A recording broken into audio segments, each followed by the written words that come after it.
On the line with us, we have Arcos Ersek from the UIR and Connor Fegan from ERFA to talk about the European Year of Rail. This is RailFreight Live.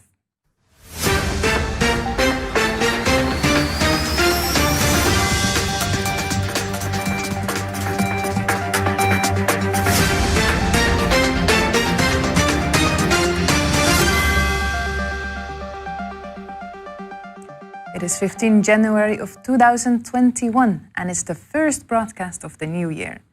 And it is not just any year because it's the European Year of Rail. And we're here to discuss exactly that, the European Year of Rail, with our two guests today. Connor Fegan from ERFA, you're on the line with us. Connor, welcome. Me? Yes, hi. And we also have Arcos Ersek from the UIR. Welcome. Yeah. Thank you for the opportunity to be here. You're most welcome. Now, the European Commission has just presented its 7th report on development of the rail market, and these figures include some figures on 2015 and 2018. And this is without the corona impact, of course, but it's still interesting to have a look at it, I think, just to see where we are. We saw that from 2015 to 2018, there was a 4.1% increase in terms of rail freight traffic. Now, I would like to see what happened exactly in 2020 with the coronavirus impacting everything, and where are we now? So maybe, Connor, could you tell us a little bit about how these figures were impacted last year? Yeah, first, I think it's promising to see the growth we are seeing in the sector over the last years. I think we need to be continuing to increase that growth. So what we've seen during the corona period, there was a drop of freight volume by up to 30% at its peak. But we have seen figures return. So we are confident that the corona crisis and the decrease we've seen will have been the short-term impact. I'm going to... confident the sector will continue to grow. Connor, I'm going to interrupt you because I couldn't hear you well.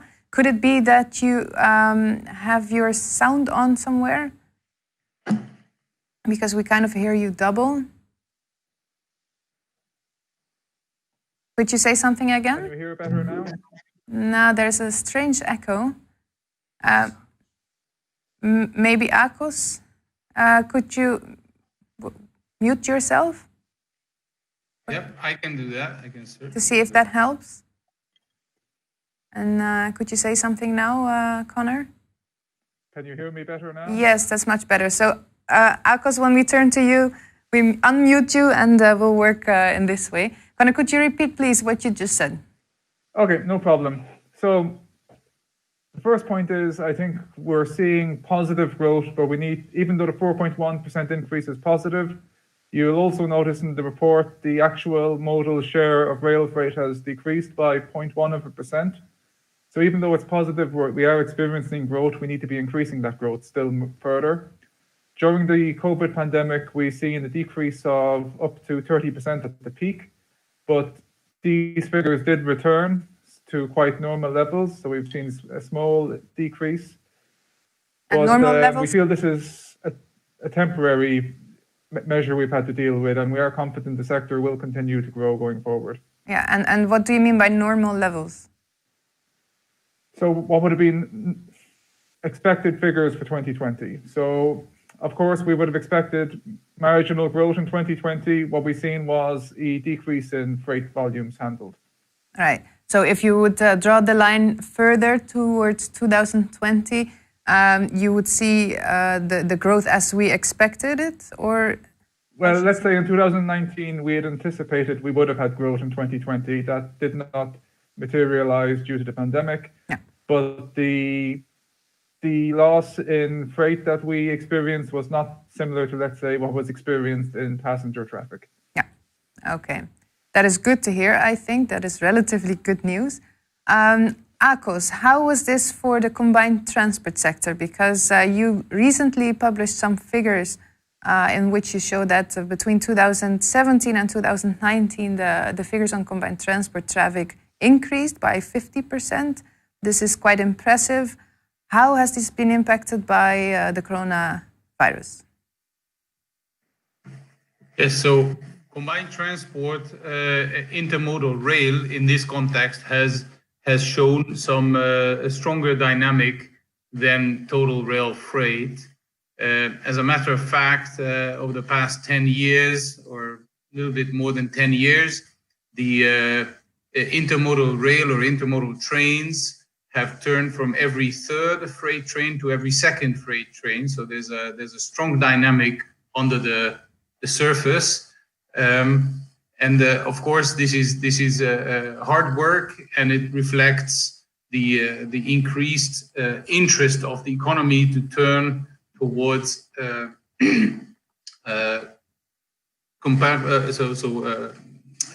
truckload-based shipping rather than the bulk shipping that is done in conventional rail freight. Now, when we turn to 2020, the results, we are beginning to receive the results from our members. So I cannot give you a full picture yet for the year, but the feeling is that the previously experienced trend that the performance is roughly twice the performance of the GDP. So when the GDP grows 1%, then combined transport grows by 2 or at least 2. Well, in this sense, the GDP is around -5 or 6. We will be around -10 or 12 for 2020. This is the trend. I cannot confirm it. This is still very rough and very preliminary, but hopefully it is still less than, for instance, what the road sector has suffered in reduction. But of course, we need to wait and see these numbers. Yeah. It is a little bit hard for me to understand these numbers because you measure them compared to GDP. Can you explain more in terms of growth? How much did it go down or up in 2020? Well, it's, as I said, the GDP projection is -5 or 6. We will be around -10 or 12. That's a percentage of growth. Like that, yeah. As intermodal rail compared to 2019. So 2019 for some time will remain as a kind of peak. Right. If we want to speak in number terms, we're talking about 160, 180 billion ton kilometers for intermodal rail. This figure will be a kind of target to reach, and then of course to surpass in the next years. Yeah. Okay. Now, the European Commission launched its smart mobility strategy, and then there were some numbers presented that in 2050, rail freight volumes should double. And then there was right away a response, at least from the UIR, and I believe also from RailFreight, that this is an ambition too low. UIR said exactly that 2030 should be the year in which numbers are doubled. Can you explain how you look at this considering 2020? Agus. Well, to be very exact, what we reiterated was the ambition of the Rail Freight Forward Coalition, which would like to see rail freight market share double by 2030. And we are, of course, in full support of those ambitions. And what we pointed out is that the Commission, which has also an interim target for 2030, and that is 50%, is probably on a little bit conservative compared to the desires of the sector.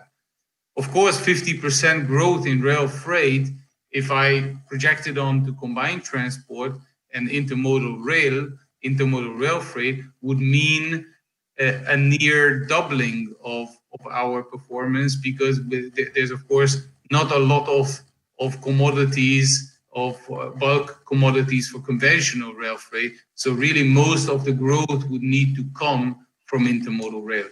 Yeah. And of course, a doubling of combined transport in 10 years, that is hard work. Yeah.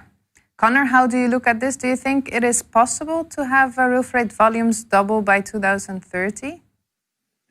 It's possible, but I think we have to admit it'll be difficult. We need a new approach. It cannot just be business as usual. As we all know, rail freight figures have been quite stagnant for the last 20 years. So the way we've approached rail freight for the last 20 years isn't working. We need a truly international approach. This has to come from the undertakings, the regulators, and the infrastructure managers. So we welcome the figures, but now they need to be met with concrete actions. We need to be creating a regulatory framework that really creates an international environment for rail freight. Yeah. And I think we need to remember this is the main problem we have with rail freight. It's an international business that's working in national jurisdiction. Yeah. While, like any other mode of transport, freight is fundamentally international. Okay. Now, we are in the European Year of Rail. Everything should change this year. Just shortly about this initiative, it will highlight the benefits of rail as a sustainable, smart, and safe means of transport. And a variety of activities will be put in the spotlight throughout 2021 across the continent to encourage the use of rail by citizens and businesses and to contribute to the EU Green Deal goal of becoming climate neutral by 2050. Now, let us first have a look at a short video produced by Shift to Rail.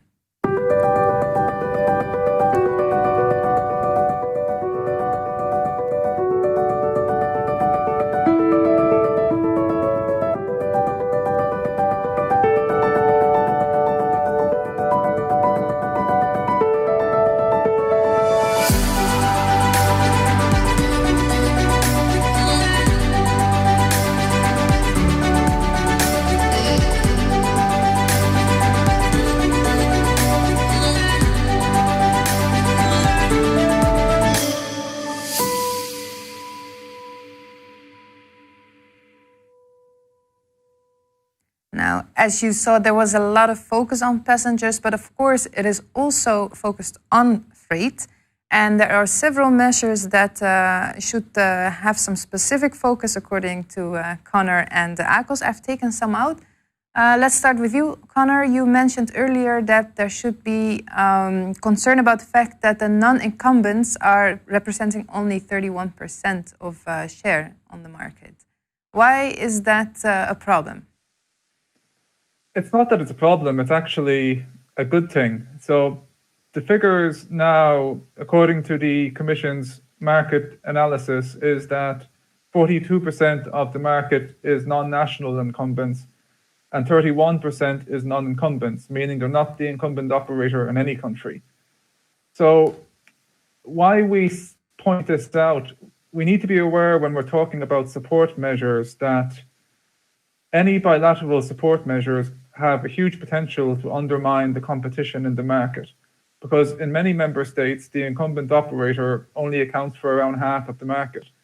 So there isn't really much of an idea of a national rail freight operator. That no longer exists. The sector is highly competitive across borders as well. So essentially what we have is a European rail freight market. So what we're stating is that when we do talk about support measures for the industry, we need to ensure that they support the entire industry. Bilateral support measures just have the potential to undermine the competitiveness of the market, which we spent 20 or 30 years to build. So we're quite happy with the figures that show it's a highly competitive environment, and these figures are constantly growing. Namely, the number of non-incumbent operators is increasing year on year. And this is a reflection that the market is becoming more competitive all the time and more customer-oriented. Yeah. Can you name some examples of measures that would not logically affect or impact the non-incumbent operators? Yeah, no problem. And we've seen positive developments here. We've had the famous waiving of track access charges in some countries. This impacts every undertaking the same way, whether you're large or small. Reducing or waiving track access charges removes a burden on all operators proportionally. So we feel this is the way we need to be looking at support. Measures that all operators can avail of equally, and also that don't introduce significant administrative burdens to apply for funding and point issues like this. For instance, once we have administrative burdens coming into, let's say, support measures, this automatically cuts out some of the smaller operators who may not have the resources to go through the administrative loops. So we feel what the Commission has put on the table last year, namely allowing member states to waive track access charges, this is the way forward. This is how we best support the industry going forward. And do you think there's enough awareness about this among policymakers, or is there space for improvement? It's growing. I think we've been happy with the feedback we've seen from member states already. I know at first there was a concern that the Commission would introduce this possibility and it wouldn't be jumped upon, so to speak. But we've seen Austria waive track access charges. We've seen France go in a similar direction. We've seen countries like Germany reduce them by 50%. So we have seen member states take advantage of this. So the possibility is now being extended by a further 6 months. So we're pushing for more member states to take up. But I think there is an awareness amongst the European institutions that this is the best way to support the industry and also to support the competitive framework of the industry. Yeah.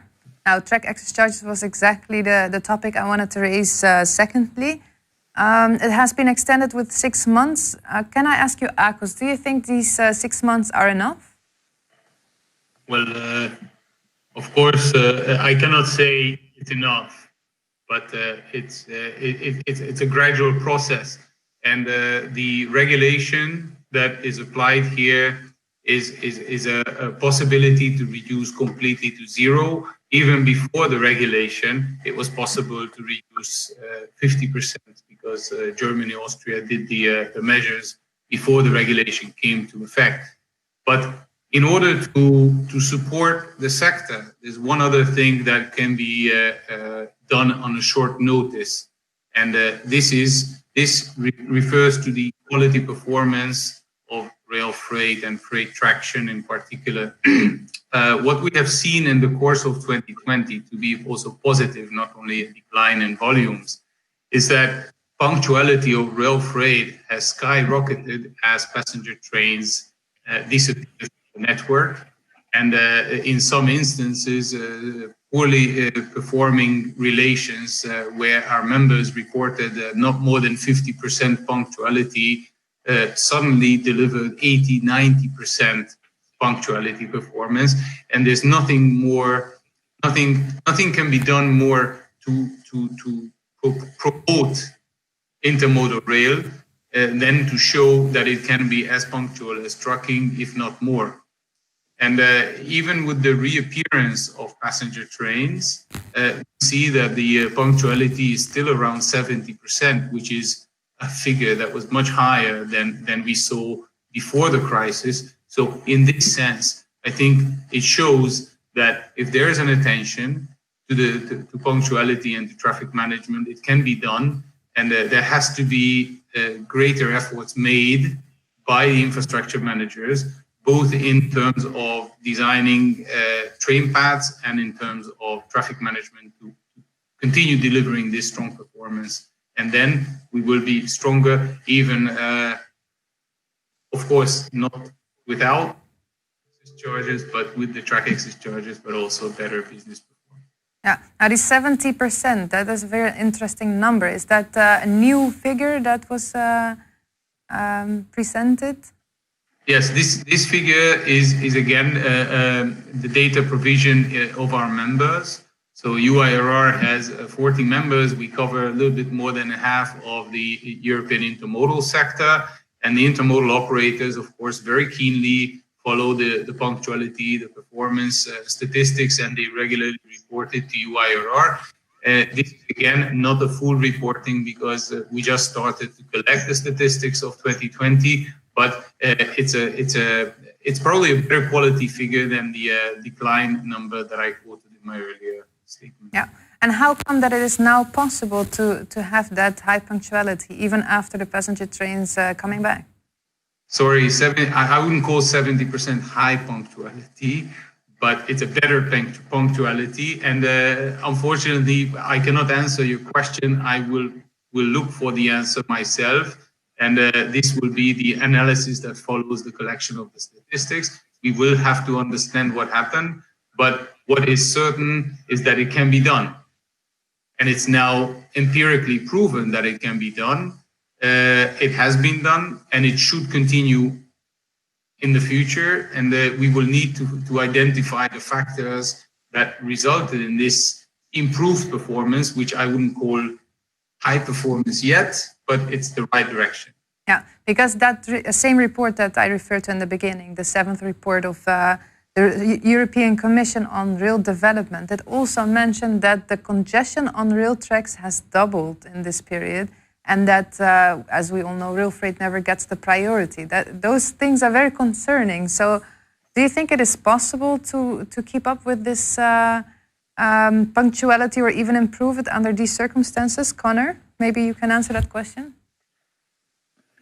Yeah, it's challenging, but it's possible. We need to be looking at how we better manage the capacity. That's crucial, because we have to accept that we're not going to be able to build new infrastructure in the next 5 years. This is more of a long-term project. So we need to be looking at smart innovations such as digital capacity management, better coordination of international timetabling. So there is a lot of work going on in this regard. It is possible, but it's not going to happen by itself. Yeah. So again, it's an area where we need a mental shift in how we work together. Yeah. Okay, one last point I would like to raise, that is the UIR presented it yesterday in its press conference.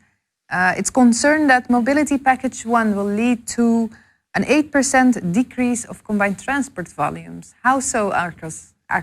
Yes, well, this is not such a welcome development. It concerns the new road haulage rules that were adopted in July last year. It's not the entire Mobility Package 1, but the three rules, the three regulations related to access to the market, the social and working rights, and the posting of drivers.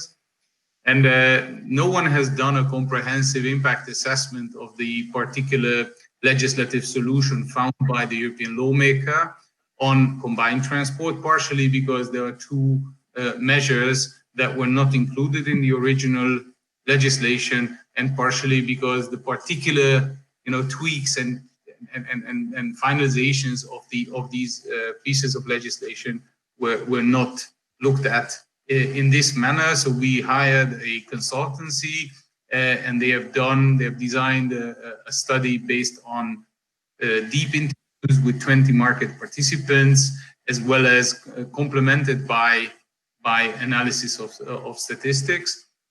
And their outcome is quite sobering, that in the worst case scenario, and this is worst case scenario when Article 4 of the Combined Transport Directive is suspended in every member state, then we see that there will be a near double cost increase for combined transport as opposed to long distance road haulage, which is the #1 alternative competitor.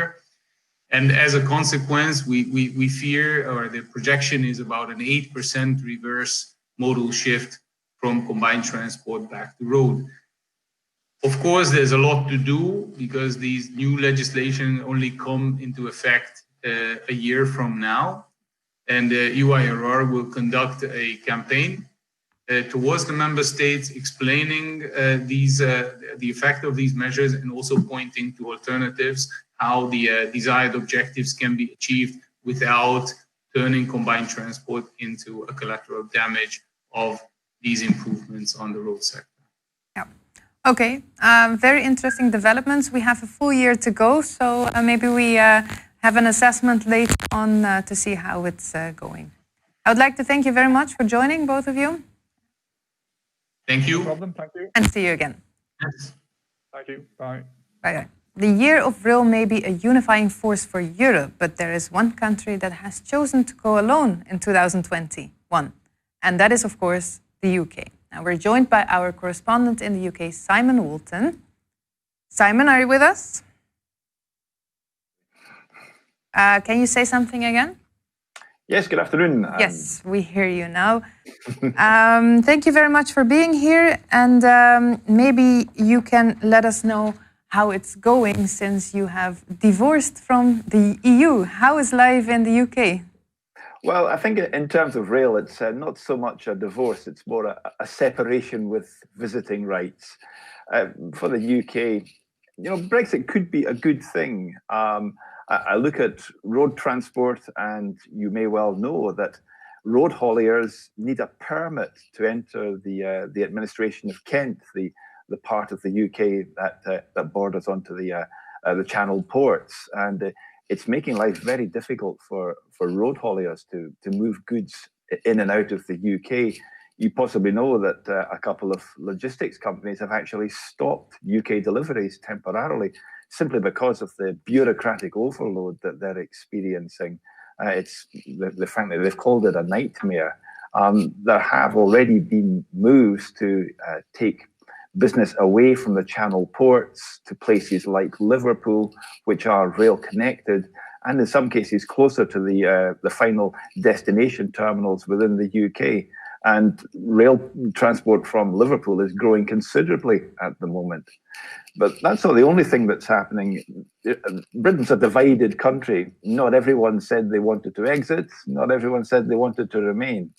But one thing that the government's trying to do here is make sure that everybody stays as part of the United Kingdom. So they have commissioned a thing called the Union Connectivity Review, which is looking at better ways of connecting Scotland, England, Wales, and Northern Ireland to make sure that they all stay together and all have an equal stake in this brave new Britain that we live in. And that will have impacts for rail freight, because much of that review is looking at establishing new rail links, particularly between Scotland and England England, Scotland, and Northern Ireland. And the only effective way of doing that is to build new rail infrastructure and move goods around by rail. Yep. And now, of course, 2021 will also be marked by the coronavirus. We're not done yet. What do you expect the influence to be on rail freight?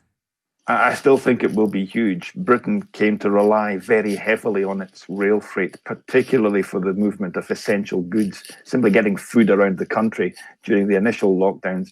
And that's not changed. And as both Akos and Connor were saying, particularly Akos, the punctuality of goods trains improved dramatically when the passenger network was simply closed down. And that's something which has been appreciated by the operators, and getting up into the high 90% for punctuality is something which has become more of a norm for goods in the UK rail network. It's going to be something which is going to be difficult to maintain. But there are changes within the passenger franchising model. The railways effectively, the passenger side, were effectively nationalised, taken under direct government control way back in early 2020. And those emergency measures still remain. The importance and indeed the priority that freight enjoys is something which I think will remain in 2021. And what makes you think so? Well, I think because the country has come to depend much more on getting its goods around the country in a timely manner. And if we're looking at the sort of difficulties that we're having with the goods coming in through the Channel ports, and with the additional bureaucratic overhead that is not going to go away, then we need to be able to move our goods around as quickly as possible and as reliably as possible once we get them away from the ports. Right. Now, another thing, the UK has said a lot about decarbonisation. In which manner is that going to impact policy in 2021? Well, it's something that, I think that we Brits do have a reputation for talking a good game and saying what we're going to do, but I'm actually seeing a lot of actual action on the ground. And that's going to actually be relevant to 2021, certainly in planning. We're already seeing companies ordering new motive power that's tri-mode, that's carbon-free for the future. Some of the devolved administrations have made very stringent demands on their industry. Scotland, for example, the government in Scotland has said that they want the entire railway network to be electric by 2035. The majority of lines in Scotland are still, or route miles are still not wired up. So that's going to be quite a logistic task to achieve that. That will be for the passenger network. There will still be the possibility for freight to move around using fossil fuels, but not for very much longer. The British government, it's well known, has said that the entire economy will be net zero by 2050, and that will mean significant changes to the rail freight network and the way that the rail freight industry operates. Yeah. Well, plenty of things to look forward to 2021. You're going to be on your spot in the UK as our RailFreight correspondent, so I guess we hear more of you. Thank you very much. My pleasure. And then it's the end of the RailFreight show of today. We hope to see you back next week. Goodbye.